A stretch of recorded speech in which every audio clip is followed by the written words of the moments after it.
I'm Tisha Bader, and in the news, the arrest of Jewish journalist Evan Gershkovich in Russia. Evan, a reporter for the Wall Street Journal, is the American-born son of Russian Jewish immigrants. He was arrested on April the 1st in Russia and charged with espionage. Charges firmly denied by the United States and by the Wall Street Journal, demanding his immediate release. Shayndi Raice is Deputy Bureau Chief for the Middle East and North Africa at the Wall Street Journal, based in Israel.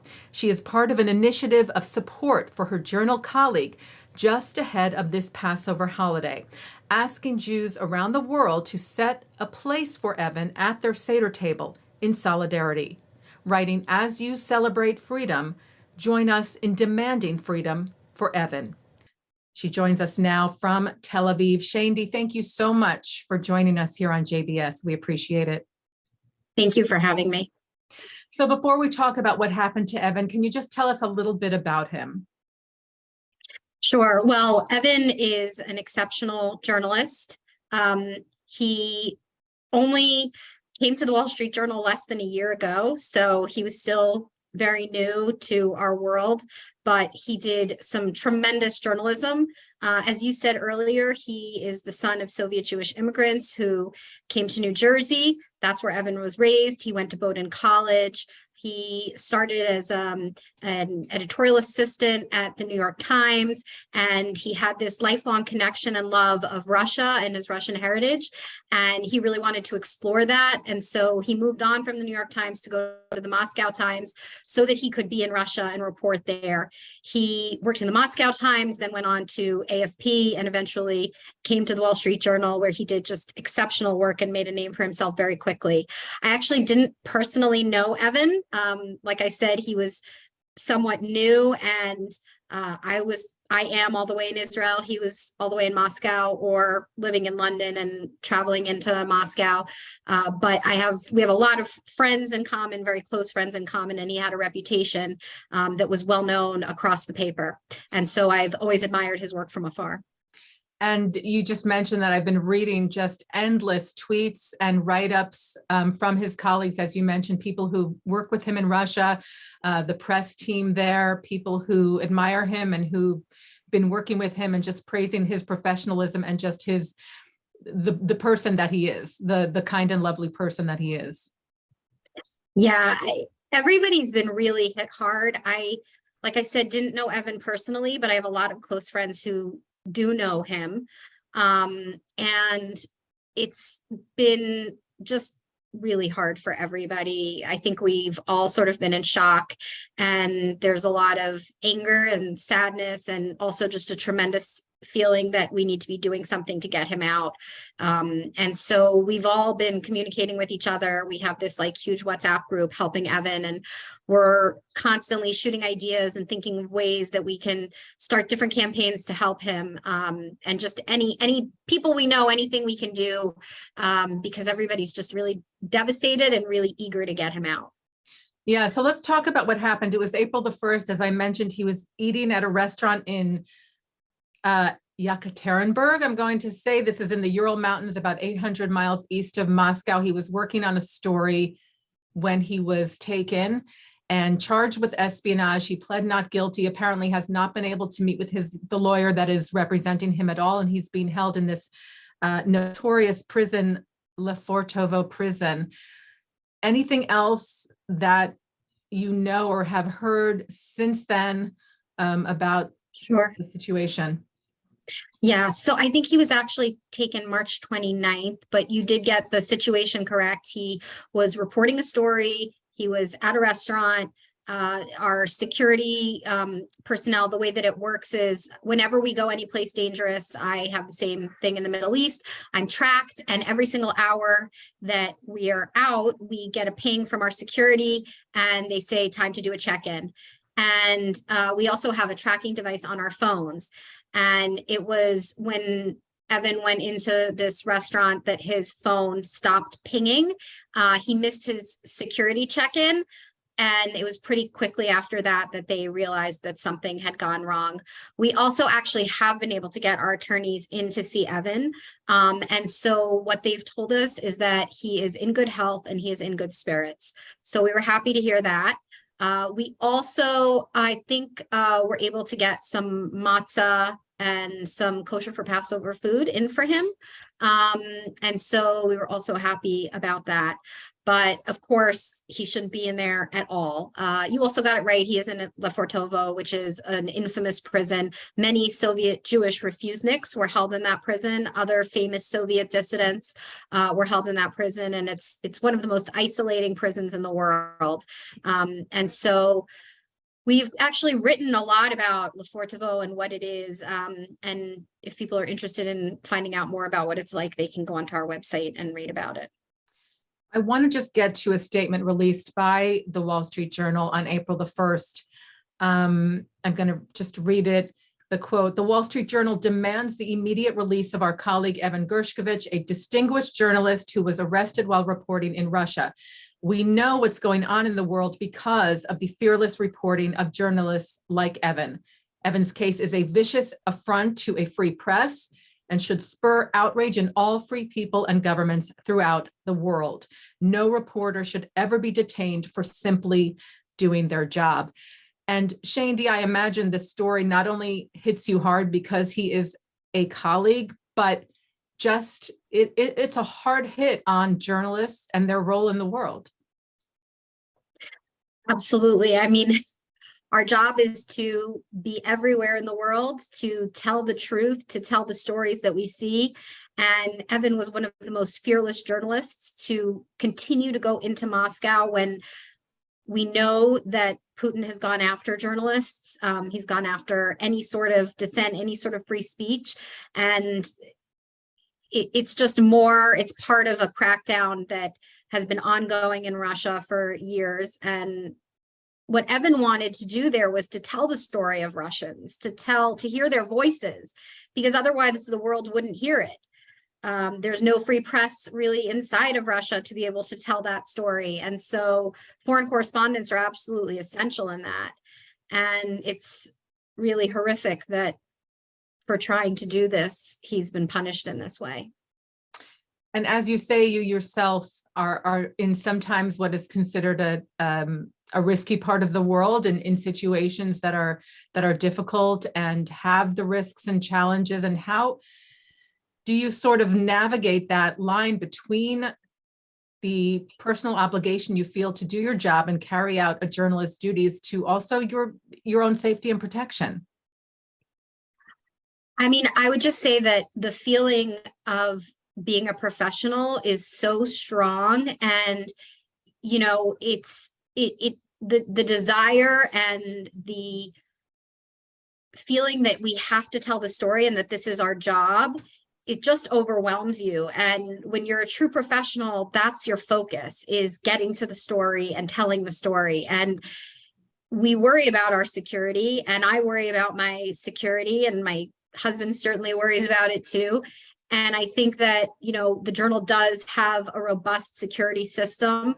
And so when we go places, we're tracked, but obviously there's a limit to what they can do if something happens. You know, they may know that we've gone missing, but they don't always have the ability to get us out right away. You know, I've been involved in other close calls with journalists, and it's very scary. But this is our job, and we're professionals, and we're absolutely committed to telling the world what is going on all over the world, even in the most dangerous places. That's just the commitment that we've made. That's the commitment that the Wall Street Journal has made. And we're well aware of the risks, and we just feel that this is our duty. And Evan is said to be the first American journalist since the Cold War to face spying charges for Russia. And we know, of course, that there is a lot going on in the US and Russia. There are certainly tensions are very, very high, but this is major. This is dramatic. Yeah, I think it's a real escalation. I mean, I don't know what else to say other than it's a dramatic escalation. I think that most people have made clear, including in our paper, that Evan is essentially a hostage. Putin probably is doing this because he wants, or there's a good chance that he's doing this because he wants and expects that he'll be able to trade Evan for some high-level prisoners that the Americans are holding. And so he basically just kidnapped somebody, and it's completely abhorrent. And we're going to do everything that we can to get Evan out. So talk about this initiative that you launched just ahead of the Passover holiday, and how this idea came to you and what the response has been up until this point.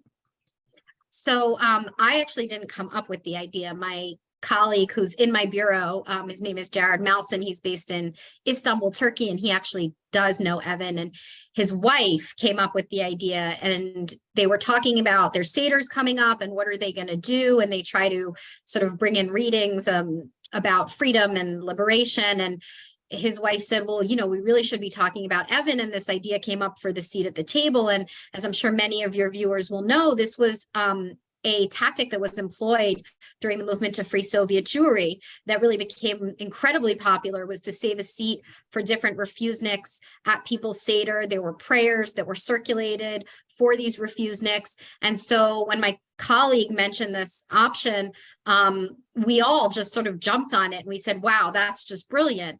And so me and another colleague, we came up with this Instagram friendly sort of graphic, which is what you've seen and you made reference to, and we started sharing it with people, and we got a really beautiful response. People were sending me pictures on Wednesday night of the place that they saved for Evan at their Seder. I also had one beautiful photo from a synagogue in Miami Beach, Temple Menorah, that actually put a chair for Evan on the bima with a picture of him. And they said they weren't going to take it down until he was free. And I circulated that on social media, and a lot of people were retweeting it. And I think we're really moved by it. So it's been an amazing initiative. It's obviously one tiny, tiny part of what we're doing for Evan. We're just trying to figure out the best ways that we can to tell people about Evan and just keep his name in the news, keep his name in people's minds, and remember that this is an American journalist who is being held hostage by the Russians, and they need to let him go. And it really is the Florida synagogue that you mentioned, that it really is just so moving. And as you said, we sat at the Seder table, we read about freedom from slavery, freedom from bondage, and there are references in more contemporary Haggadot to try and connect us to cases of people still not being free. And here is this story right in the headlines, right at this very moment, to refer to. It's really it's sad and upsetting and disturbing, and also though it's a reminder that this is something that goes on in the world. It's not just history. Absolutely. It's not just in a book. Yeah. Absolutely. And, I think that the fact that this is happening in Russia has a lot of special resonance for Jewish people. Why it's been really embraced by everyone from the Reform movement to the ultra-Orthodox in Israel. It's unbelievable. The ultra-Orthodox website here in Israel had articles about Evan at the top of their website with a huge picture of him. Rick Jacobs, the head of the Reform movement, tweeted about Evan and sent out information about him to all their congregants. I think that, our people, unfortunately, has a very long history of being falsely imprisoned. And falsely imprisoned in Russia. You can think back to blood libel trial in the early 20th century. You can think to Sharansky, Natan Sharansky, who kindly actually made a video for us at the Wall Street Journal talking about Evan's situation. This is not something that's new for our people. And I think that the idea that one of our people is being held unjustly in a Russian prison really resonates with people. And it's been unbelievable to see the response, like I said, across denominations. There's nobody within the Jewish world that does not believe that Evan's cause is a worthy cause. And that's really touching. How often do you get something like that? Absolutely. And the fact that he is Jewish seems to be relevant in this situation. I know Rabbi Pinchas Goldschmidt, former chief rabbi of Moscow, tweeted something about that. And I just wonder if that is something that is being discussed or sort of left out of the conversation. I saw that tweet. I don't know enough about Russia to be able to say whether he's right or not. Obviously, he knows a lot more about Russia than me, having been the chief rabbi of Moscow for so many years. I asked some colleagues who didn't think that necessarily was a part of it. I think that Putin was probably looking to kidnap a journalist, and Evan was there. That said, you know, perhaps Rabbi Goldschmidt is right. I just don't know.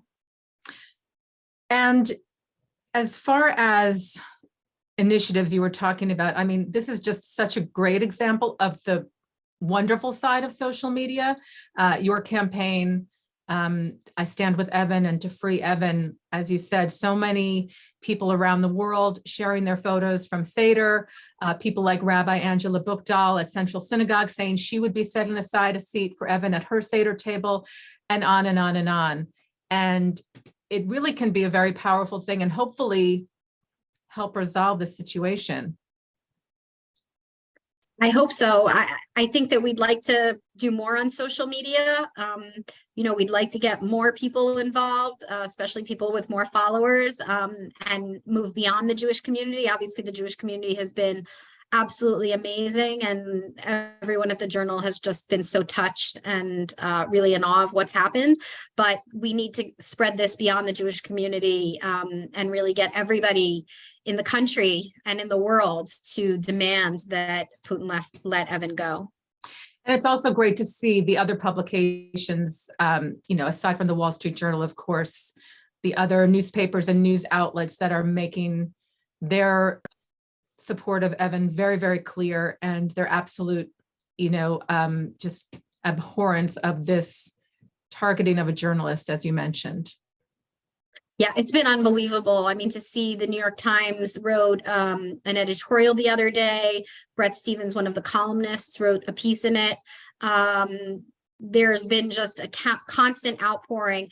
You know, you were talking about social media. I think one of the things we worry about on social media is that it's a lot of journalists talking to each other, because every single journalist that I know and follow is tweeting about Evan, which is just unbelievable and wonderful and amazing. But we have to spread it beyond just the journalist community and really get the world, everybody, to understand why this is such a threat to our democracy, and it's such a threat to the world if journalists are targeted. And Shayndi, just to depart from Evan's story for a moment, obviously you are Deputy Bureau Chief for the Middle East and North Africa. You're based in Israel. This has been a dramatic time, to say the least, in Israel over the last few weeks. Do you want to just weigh in for a moment on what you've been seeing and covering? And I've spoken to so many people about the protests and the judicial reform overhaul, and just people saying that they've never seen anything like this in the country before. It's certainly an incredibly dramatic moment in Israel. I don't know exactly where it's going to go from here, but, you know, I have been covering the protests and just covering the sort of drama and the back and forth. Right now, it's Friday morning. That story has sort of been overtaken by a bunch of violence that unfortunately has spiraled out of control here. There were some rocket attacks from Lebanon and from Gaza. Israel responded this morning. And then we found out that 2 young women were killed in the West Bank. So it's definitely been a very difficult time here. And, you know, the political situation that Netanyahu is in at this moment is just very fraught. Obviously, he's under a lot of pressure to compromise on this judicial overhaul bill that he's trying to push through. But at the same time, he has some very hardline members of his coalition. And the threat for him is that those members of the coalition simply will not stay in the government if he doesn't push this through. So and then could we see elections again? Like what, I mean, there's so many different scenarios, I guess, that could happen, but if that in fact I was reading this morning also that I think it was Ben Gvir or Smotrich, I'm not sure who, was saying, I'm trying to support my government, but I may not be able to continue doing so, something to that effect. So would that mean a falling of the government? It's certainly one possibility. The other possibility is that they push it through and that you have a large chunk of society that's very, very unhappy about it. And you have a constitutional crisis because the Supreme Court decides that they're going to overturn the bills. So on the one hand, you have the possibility of the government falling. On the other hand, you have the possibility of a constitutional crisis. And I don't want to use the word civil war, but Israel's president has used that word. So that's not my language, but I would say that those are the possibilities that people are speaking about. So it's really, it is sort of a moment where they definitely should be focusing on compromise and figuring out how to compromise. But the problem is that Netanyahu, I don't think, is going to want to compromise at the expense of his government falling. And as you said, really horrific incidents, unfortunately, today in Israel as well, of this terror attack in the West Bank and rockets from Lebanon. I think there were over 30 rockets fired into Israel from Lebanon. So, and you have Ramadan happening and Passover, and you have Easter coming up. It's so many aspects and so many things that really create a very, very difficult and complicated time. Yeah, this tends to be a very tense time of year. In some ways, the judicial overhaul might be a little bit on the back burner this week because we have Passover and Ramadan overlapping. And for the last 2 years, those have been very violent years. Last year, there were clashes in Al-Aqsa that ended up leading to rocket fire and an exchange of rockets. And the year before, there was an 11-day war with Hamas. And there were riots in mixed Arab and Jewish cities. That was really horrible year. So this has sort of unfortunately become par for the course this time of year. And, you know, it's not unexpected. I think everybody's just hoping that things will quiet down quickly. I certainly, we all echo that sentiment, and I hope that is true. And just getting back to Evan for a moment, I know you mentioned other initiatives in the works and things that you and your colleagues across the journalism spectrum are trying to get going forward to try and help Evan. And I don't know that you can share any of those at the moment, but we certainly hope that this really horrible and unacceptable situation is resolved as peacefully and quickly as possible. We're still working on it. We're hoping to, we're trying right now, we're in the process of asking churches across the country if they can talk about, if different faith leaders can talk about Evan in their sermons and at prayer services. So that's sort of our next effort. But I think we're also considering other efforts and just thinking of ways that we can continue to keep the pressure on and continue to be talking about Evan and making his story relevant to everybody. Well, Shayndi, thank you so much. I know you're incredibly busy, and this is also, in addition to everything else you're doing in your work life, is being a part of this effort, and we support you and hope to speak to you again with good news for this story. Absolutely. That would be wonderful. I very much hope so. Thank you so much. Shayndi Raice is Deputy Bureau Chief for the Middle East and North Africa at the Wall Street Journal. We thank her so much for joining us here on JBS. And thank you, as always, to our Director Sloan Copeland, Managing Director Dara Golub, Transmissions Manager John McDevitt, Technical Manager Michael Paley, Producer Carol Lilienthal, and thank you for watching In the News.